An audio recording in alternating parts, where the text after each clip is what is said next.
You have no clue all the places you're about to go on this trek. Buckle up. Just the vocal performance is so insane, happening over this patchwork quilt of insane funkiness. It sounds like a jigsaw puzzle. Yeah. It sounds like there's a stab here, there's horns there, there's guitar here, and then it's different in the next bar, and these pieces just keep being like, yo, hey, I'm here.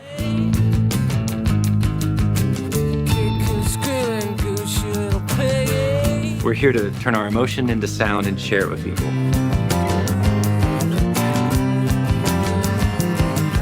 There's so many things that are so incredible about it. It just is absolute genius. I know I sound like a total Radiohead fanboy. It's because I am.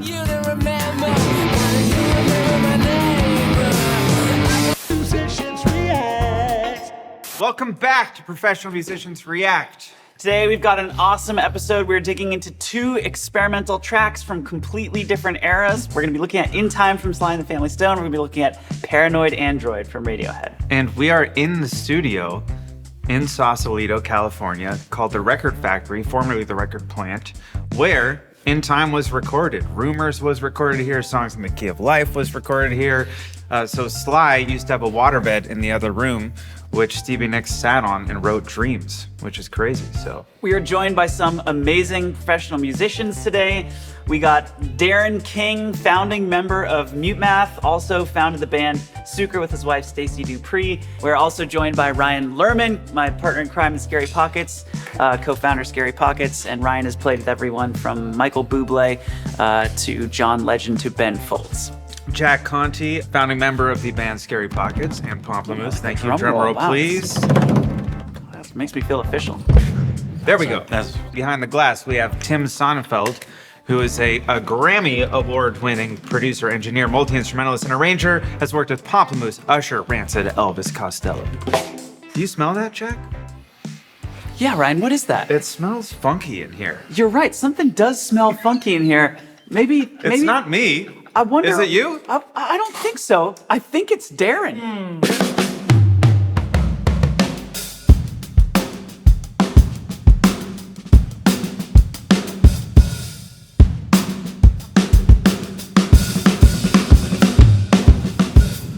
Yeah, that was it. That was it. That's what I was smelling. Me too. God, those drums sound so good in this room. Yeah, it's totally the drums in the room. Nothing to do with this guy right here who's playing them.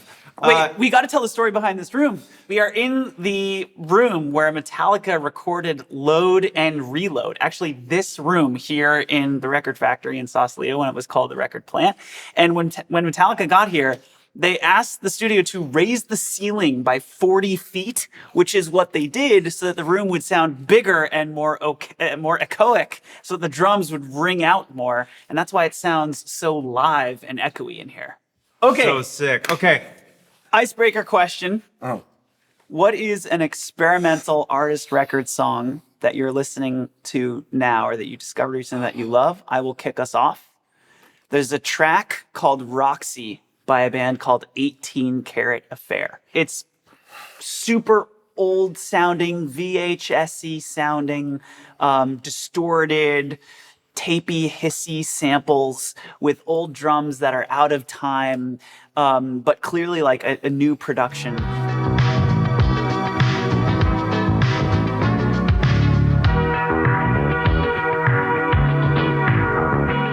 What you got? I'd recommend a group called Silver Apples, if you've never heard of them. Late 60s, 70s, pre-synth, early homemade oscillators, 2-piece. Drummer, really early into the concept of the loop as well. Very innovative, but great music. Could talk together, you and I could have each other, you and I. I'm gonna go Lewis Cole. Woo! Okay. Lewis is one of our best friends. Lewis is just one of my favorite musicians of all time. I just love his harmony, and he's so free in the studio and just unbound.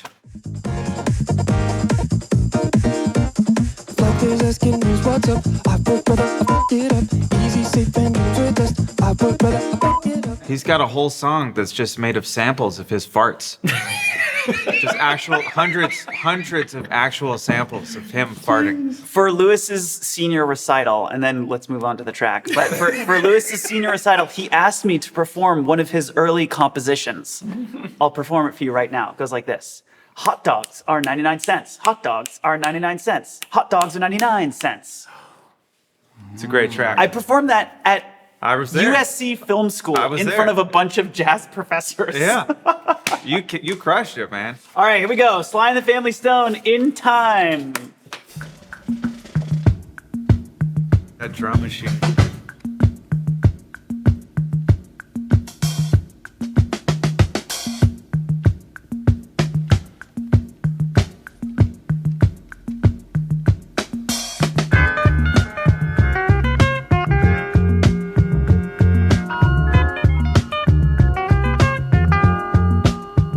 Great guitar part.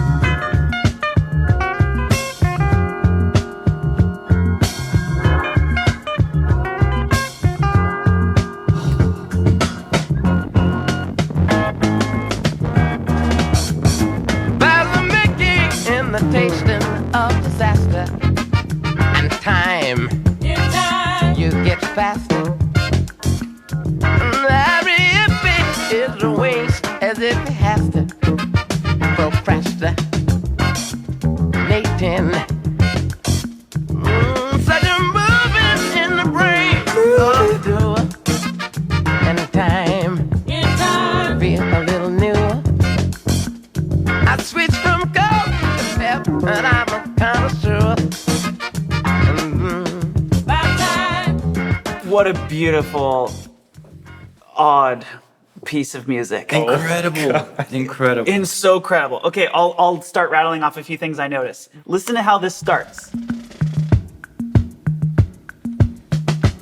Clearly, we think we're in E flat because of that drum kit. That drum sound, that bossa nova thing. But the song then is clearly in F. Of thinking and time. Oh, child. Yeah. So the drum kit is going flat 7, 4. Yeah. While he's singing in F. Right. And it just is like, they just like totally said, fuck the drum machine. And just went and did a song in a different key. And that was the first thing I noticed because it took me a while to figure out the tonal center of the song. I'm so used to hearing that 1/5 drum beat be the tonal center of the song. Interesting. Darren, what the hell is going on with the kit? Okay, so I love this tune. I love from a drum perspective. I love this drummer. And I feel like Sly probably deserves a lot of the credit for why this is so amazing, is his direction. I imagine I envision him telling the drummer, you're not allowed to play the 2 and the 4. Right. You can play anything. Right. But you will not, like the forbidden apple. You cannot hit the 2 and the 4 because he almost never does. The theme I hear is an of one, or yeah, the of one, he always opens that.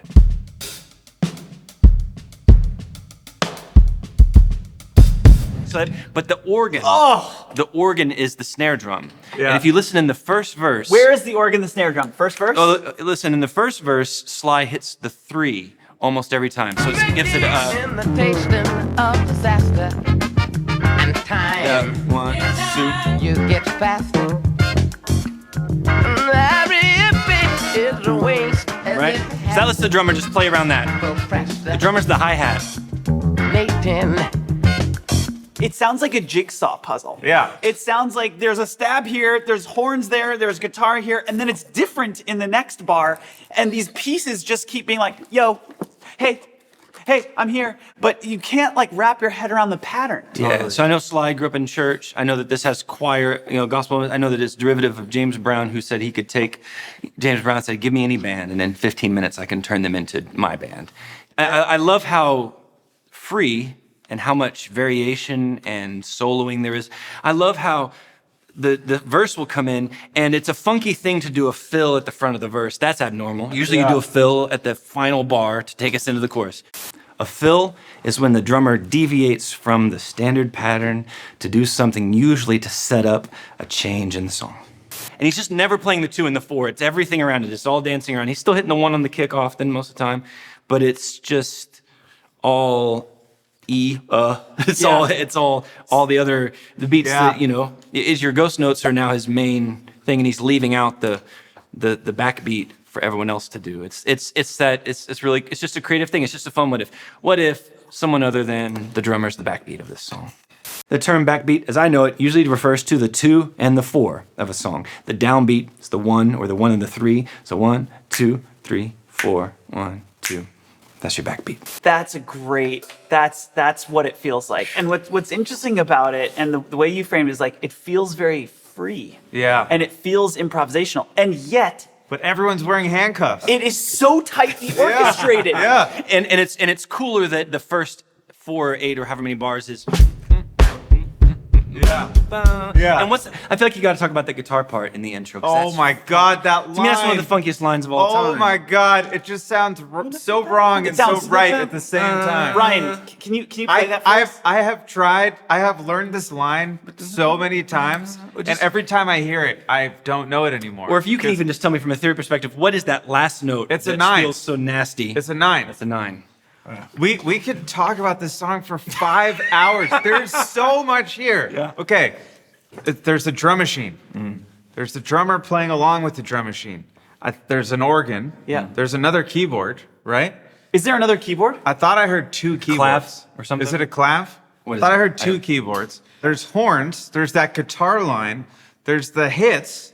Okay. The bass part. There's an iconic hook in the bass part that happens over and over again. That's incredible. Yes. There's the bass part hook is very grounding. There's background vocals. There's the guitar hitting with the snare. There's like all these tightly orchestrated parts that are on like these 2-bar phrases. So, okay, organ on 3, guitar on 2.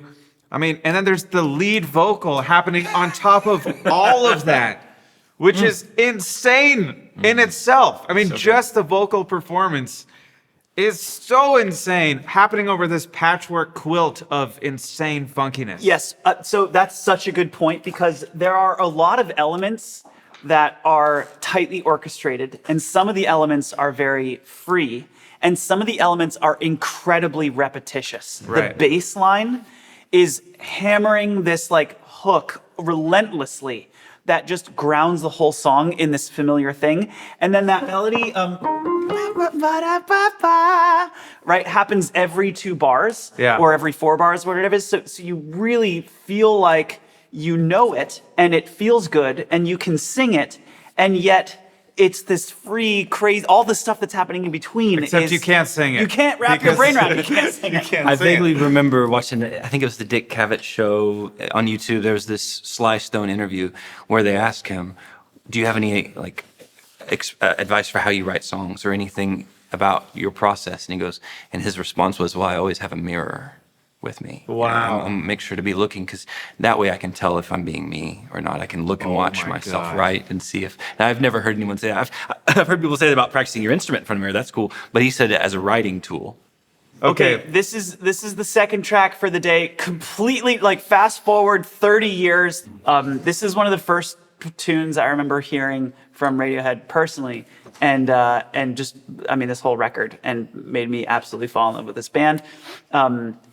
What can you say about this tune? Tim, tell us a little bit about Paranoid Android. Paranoid Android was released as the lead single from their third record, OK Computer, May 26, 97.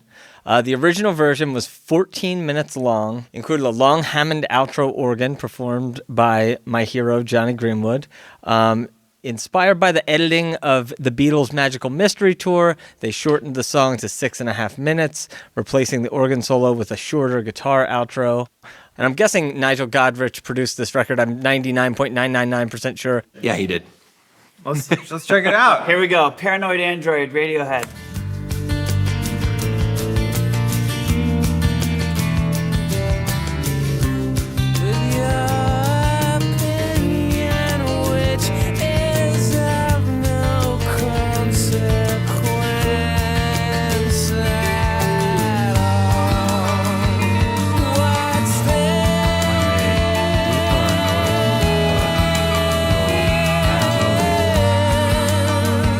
What's there?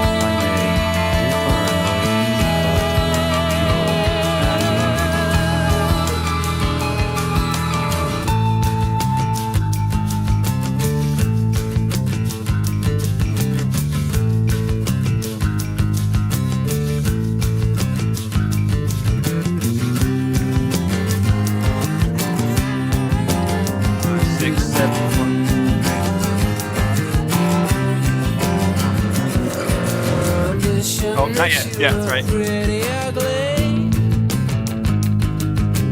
Kick and screaming, goose, you little piggy.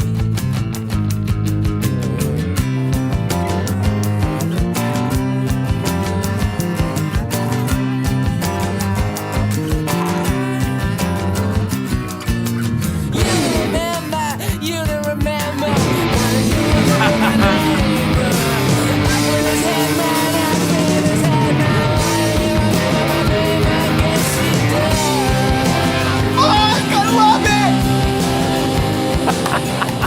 That song is so creative, and the band is working together so well. The sounds are so good. The grooves are so interesting. The hooks are so good. The pop of it is appealing and interesting. It was a freaking single. Yeah. There's so many things that are so incredible about it. It just is absolute genius. I know I sound like a total Radiohead fanboy. It's because I am. Yeah. Unabashedly, I think they're one of the greatest bands of all time. And this song like solidifies their position in history, in my opinion.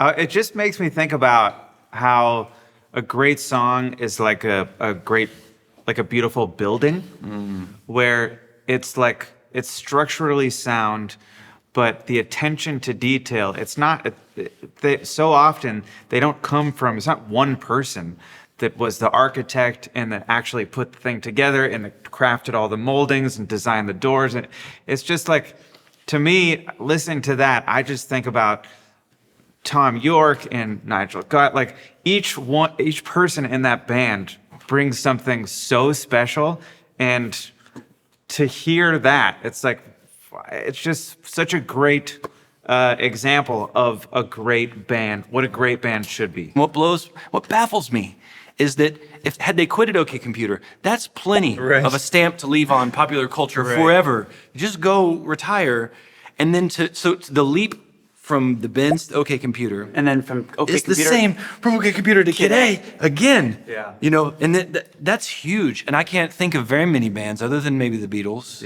who make those type of steps between records.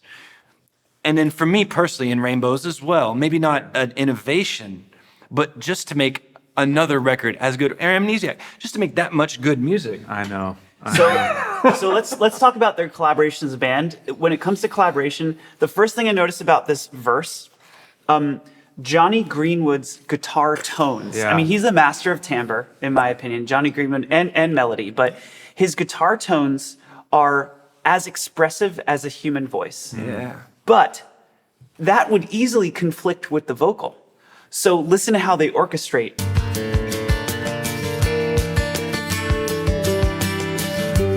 All that wah and envelope filtering, and then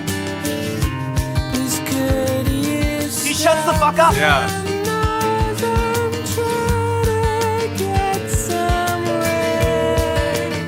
Yeah. He's shining, and then he's getting the fuck out of the way to let Tom York's voice just soar over the whole thing. There's this shaky foundation, and by shaky I mean shaky, of the texture of the acoustic guitars with the shaker, with the drumming that just lays this bed, this like beautiful ambiguous bed, and then you have the vocal melody and Johnny just answering each other on top of it. Yeah. You have no clue all the places you're about to go on this track. Buckle up. Yeah, It's you're just like- headed out to sea. We're gonna play some of it's gonna be in 7. It's gonna get real sad. It's gonna get real aggressive. It's like 20 songs in one song. Totally. It's an epic. It's the Odyssey. Yeah. It is the hero's journey In a through song. chaos and the 90s. treachery in the 90s. Yeah. Ryan, I want to go back to something you said around the soundscape of Yeah. this percussion bed, because I think that's a big part of the song. And most of the instruments come out for a second.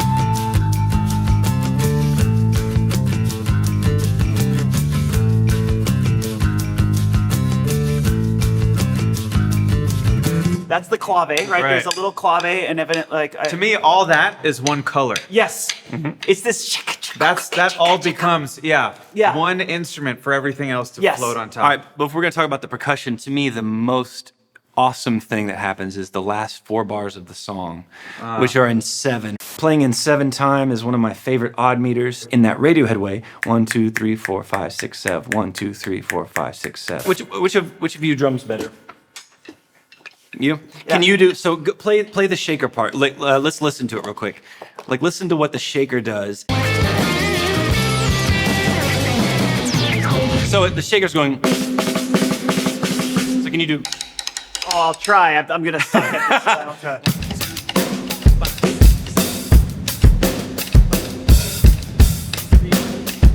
I can't do it. Yeah. I can't do it. But that's that Yeah. 1, 2, 3, 4, 5, 6, 7, 1, 2, 3, 4, 5, 6. Oh, it's so filthy. It So is cool. so filthy. It's so filthy. And you hear echoes of other stuff we've been talking about today, and Bonham and the drum fills and the pushing on And then that moment where the yes. like Yes. the Radiohead was so good at that. I was like, jump, jump. Now we're coming. Yeah. Yes, they were so good at that. And then they do it again. So that moment in the song, they do and then they go out right away. They're like, I love Yeah. whatever that arranged mental move is to drop, but then come back out and then drop again that quick. Here, it's right here.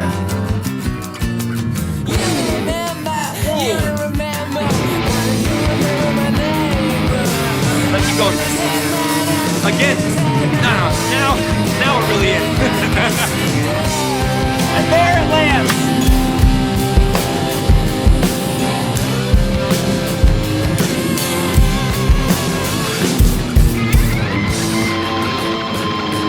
Yeah.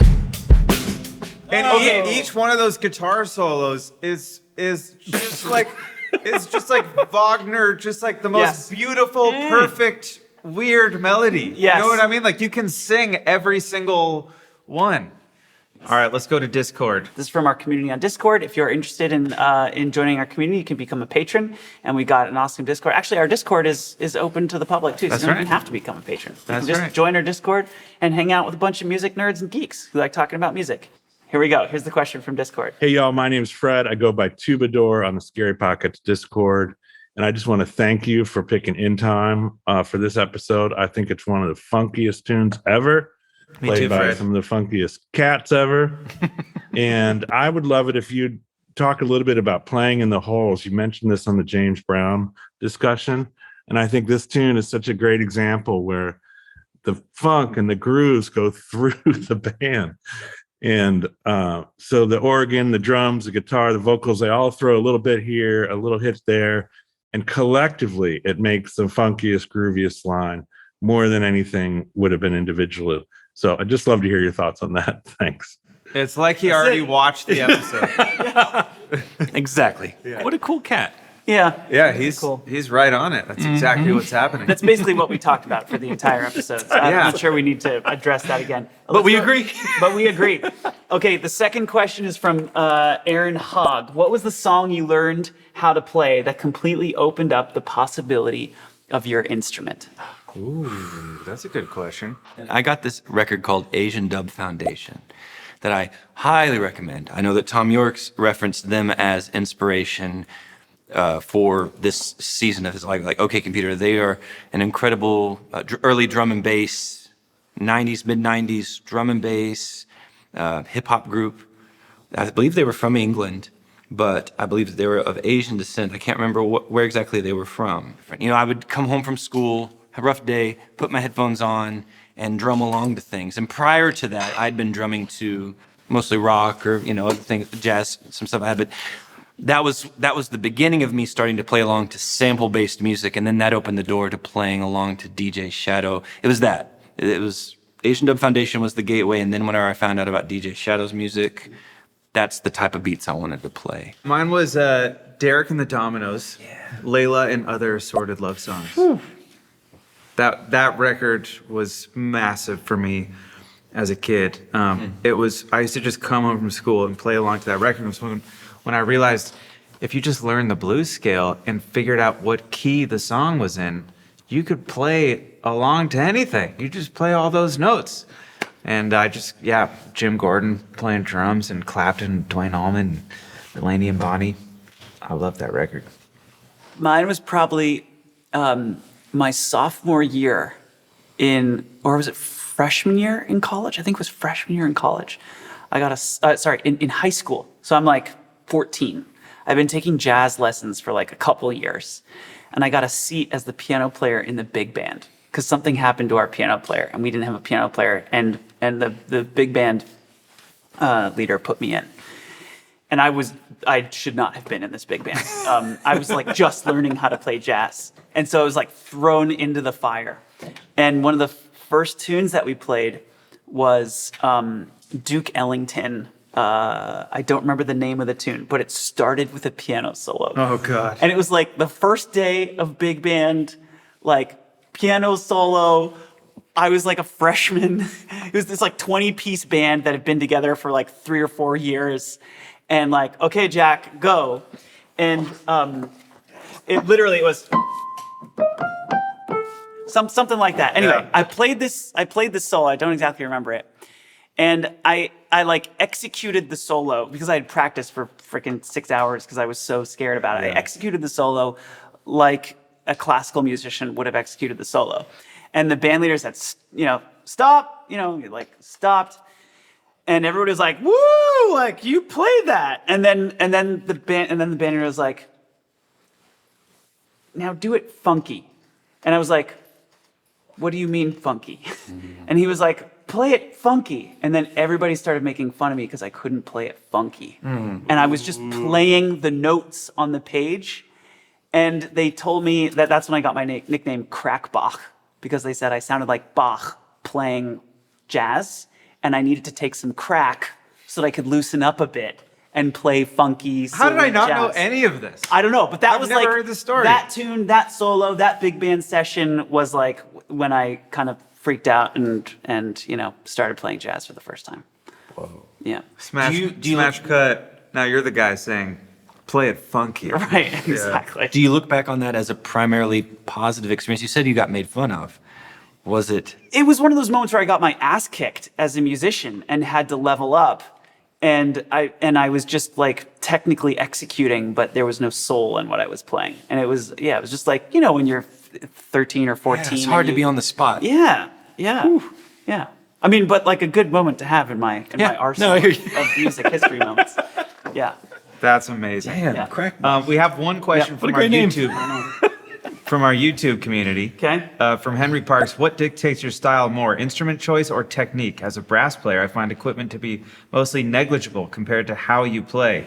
But with more electronic instruments like guitars and keyboards, is there any difference in your guys' experiences? That's a great question. I do love the way that playing an instrument that you're not familiar with puts you into a survival mode, creates a sense of novelty, and you usually have some beginner's luck. You'll find something, that curiosity, that you'll do something you normally wouldn't.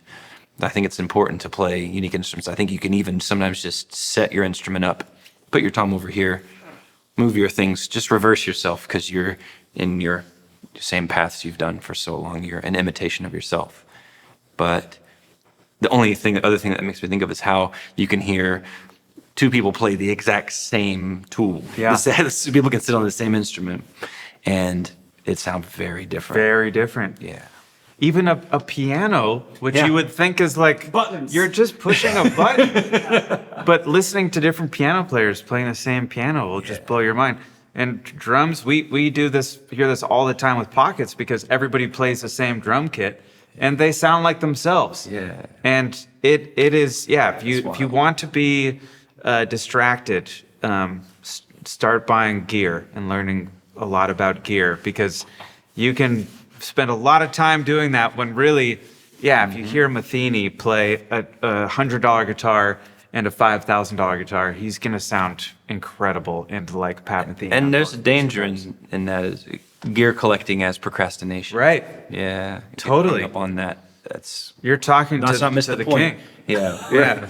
We're here to turn our emotion into sound and share it with people. Right. And you don't need a whole lot to do that. That's such a good place of focus. I love that. We're here to turn our emotion into sound and share it with people. For today, that's all we got. Thank you for watching. If you like this, please don't forget to subscribe. We're coming out with new videos every week. Leave us a comment below if you think there's something in particular we should react to next. And we are so psyched to have you watching and part of the community. Thank you. We'll see you soon.